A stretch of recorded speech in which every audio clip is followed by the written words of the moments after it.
Hi friends, welcome to Karpagam channel. இன்றைக்கி நம்ம சேனலில் தேங்காய் பால் சாதம் எப்படி பண்ணலான்னு சொல்லிட்டு பார்க்கலாமா? குக்கர் வச்சு குக்கர் காமிச்சிருச்சுங்க. இப்போ எண்ணெய் விட்டுக்கலாங்க. கொஞ்சமாக எண்ணெய், ஒரு ஸ்பூன் நெய். எண்ணெய் காஞ்சிடுச்சுங்க. இப்போ நம்ம இதில் ஜீரகம், ஏலக்காய், அன்னாச்சிப்பூ, பட்டை, கிராம்பு, பிரிஞ்சி இலை எல்லாமே கொஞ்சம் கொஞ்சங்க. இப்போ ஜீரகம் பொரிஞ்சிருச்சுங்க. நம்ம பெரிய வெங்காயம் போட்டுக்கலாங்க. ஒரு பெரிய வெங்காயம் எடுத்து கட் பண்ணி வச்சுருக்கேன். 5 பச்சை மிளகாய். இப்போ இதை நல்லா வதக்கிக்கலாங்க.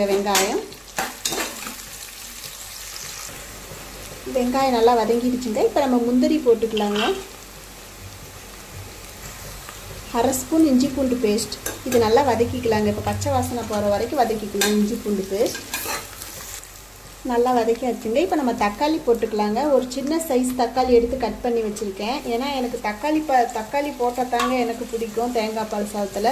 உங்களுக்கு வேணும்னா போட்டுக்குங்க, இல்லைன்னா வேணாட்டி விட்டுருங்க. தக்காளியை ஸ்கிப் பண்ணிவிடுங்க. இப்போ கொஞ்சமாக உப்பு போட்டுக்கலாங்க. ஆனால் தேங்காய் பால் சாதத்தில் சின்ன தக்காளி போட்டு செஞ்சு சாப்பிட்டு பாருங்கள், டேஸ்ட்டு சூப்பராக இருக்குங்க. இப்போ நம்ம அந்த தக்காளி வதங்குற வரைக்கும் வதக்கிக்கலாம். தக்காளி நல்லா வதங்கிடுச்சுங்க. இப்போ நம்ம ஒரு கை புதினா, மல்லி இதையும் நல்லா வதக்கிக்கலாங்க. இப்போ நம்ம தேங்காய் பால் ஊற்றிக்கலாங்க. இந்த டம்ளரில் 3 டம்ளர் சாப்பாட்டு அரிசி எடுத்து ஊற வச்சுருக்கேங்க. இப்போ நம்ம இதில் 6 டம்ளர் தேங்காய் பால் நான் அளந்து எடுத்து வச்சுருக்கேங்க. இப்போ நம்ம இதை ஊற்றிக்கலாம்.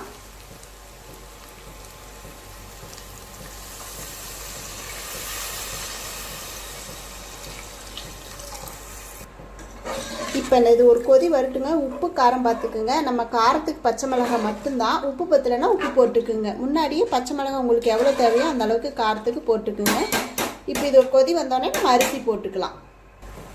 தேங்காய் பால் நல்லா கொதிக்குதுங்க. இப்போ நம்ம அரிசியை போட்டுக்கலாங்க. அரிசியை தண்ணி வடித்து எடுத்து வச்சுருக்குறேங்க. இப்போ நம்ம அரிசியை போட்டுக்கலாம். அரிசியெல்லாம் போட்டுட்டேங்க. இப்போ நம்ம உப்பு பார்த்துக்குங்க. நான் உப்பு கொஞ்சம் பத்தலை, நான் உப்பு போட்டேங்க. இப்போ நல்லா கொதிச்சிட்ருக்குங்க. நம்ம குக்கர் மூடியை போட்டுக்கலாங்க.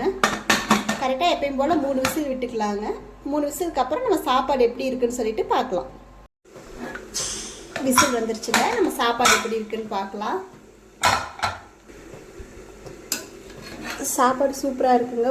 பொழுன்னு வந்திருக்கு. இதே மாதிரியே ஒருக்கா நீங்களும் இதே மாதிரி செஞ்சு பாருங்கள். தக்காளி போட்டு ஒருக்கா செஞ்சு சாப்பிட்டு பாருங்கள். தேங்காய் பால் சாதம் டேஸ்ட்டு சூப்பராக இருக்குங்க. ஏன்னா எனக்கு தக்காளி போடலன்னா ஒரு மாதிரி இருக்கும். தக்காளி போட்டால் தாங்க அந்த டேஸ்ட்டு பிடிக்கும். அதனால் நான் தக்காளி போடுறேன். என்னடா தேங்காய் பால் சாதத்தில் தக்காளி போடுறான்னு யாரும் நினைக்க வேண்டாம். எனக்கு பிடிக்கும், அதனால் நான் போட்டிருக்கேன். நீங்களும் ஒருக்கா இதே மாதிரி ஒருக்கா போட்டு செஞ்சு சாப்பிட்டு பாருங்கள். டேஸ்ட்டு சூப்பராக இருக்கும். உடம்புக்கு ரொம்ப நல்லது தேங்காய் பால். இதே மாதிரி நீங்களும் செஞ்சு பாருங்கள். இந்த வீடியோ பிடிச்சிருந்தா லைக் பண்ணுங்கள், ஷேர் பண்ணுங்கள், சப்ஸ்கிரைப் பண்ணுங்கள். இன்னொரு இன்ட்ரெஸ்டிங்கான வீடியோவில் பார்க்கலாம். Okay, thank you.